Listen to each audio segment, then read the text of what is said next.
Hello दोस्तों, तो हम आ गए हैं फिर से एक न्यू कहानी को लेके।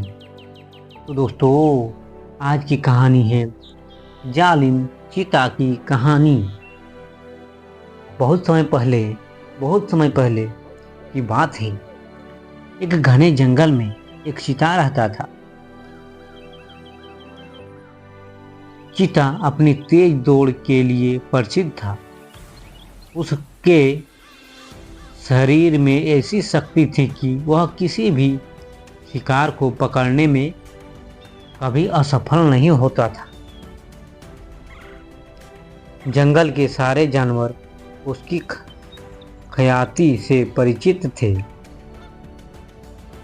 और उसने देखकर वे सब डर जाते थे। जालिम चीता को अपनी इस ताकत पर बहुत घमंड था।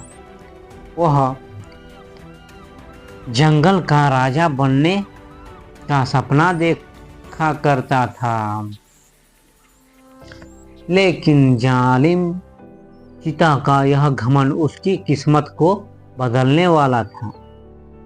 जंगल में एक दिन एक नए शिकार की तलाश में एक शेर आया। शेर शेर शेर शेर एक विशाल काय और शक्तिशाली शेर था। वह अपनी शक्ति और साहस के लिए मशहूर था।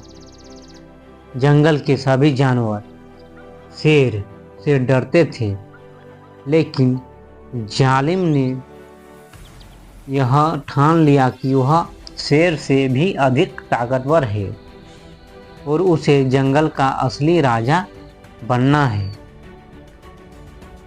जालिम चीता ने शेर से मुकाबला करने का निश्चय किया। वह अपने शिकार करने के तरीकों को लेकर बहुत आत्मविश्वासी था, लेकिन शेर के सामने उसने अपनी गलती का एहसास नहीं किया। एक दिन जालिम चीता और शेर जंगल के खुले मैदान में मिले।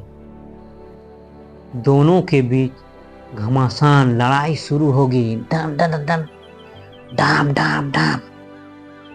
जालिम चीता अपनी तेजी और फुर्ती का उपयोग करके शेर के ऊपर हमला करता रहा, लेकिन शेर की ताकत और उसकी बुद्धिमत्ता जालिम के लिए चुनौती बन गई। शेर ने जालिम चीता के हर हमले को कुशलता से टाल दिया और पलटवार भी किया। चीता को पता चला कि सिर्फ दौड़ने की ताकत से किसी को हराया नहीं जा सकता, बल्कि साहस, शक्ति और बुद्धिमानी भी चाहिए होती है। लड़ाई के दौरान चीता थक चुका था, जबकि शेर बिल्कुल भी नहीं थका था। चीता ने अपनी सारी ताकत लगा दी, लेकिन शेर के सामने वह हार गया।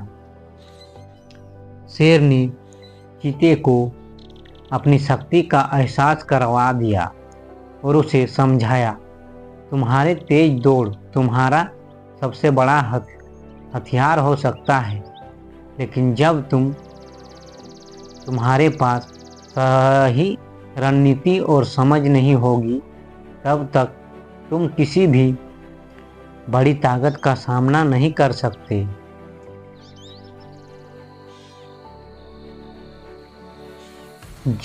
जालिम चीता को अपनी गलती का एहसास हुआ। उसने समझा कि घमंड और अहंकार से कोई भी बड़ा काम नहीं हो सकता। वह शेर से हारकर बहुत निराश हुआ, लेकिन शेर ने उसे माफ कर दिया और कहा, तुम एक महान शिकारी हो, लेकिन तुम्हें अपनी ताकत और समझ का सही उपयोग करना सीखना होगा। जालिम चीता ने शेर से यह शिक्षा ली कि और अब उसने अपनी ताकत के साथ साथ समझदारी से काम करना शुरू किया। वह और शेर अच्छे दोस्त बन गए थे और दोनों मिलकर जंगल में शांति बनाए रखने के लिए काम करने लगे। जालिम चीता ने सीखा कि जीवन में संतुलन और समझ बहुत महत्वपूर्ण होते हैं। अब वह न केवल तेज दौड़ने में माहिर था, बल्कि सही निर्णय लेने में भी सक्षम हो गया। तो दोस्तों, कहानी अच्छी लगी है तो एक लाइक ज़रूर कर दीजिएगा। धन्यवाद दोस्तों, धन्यवाद।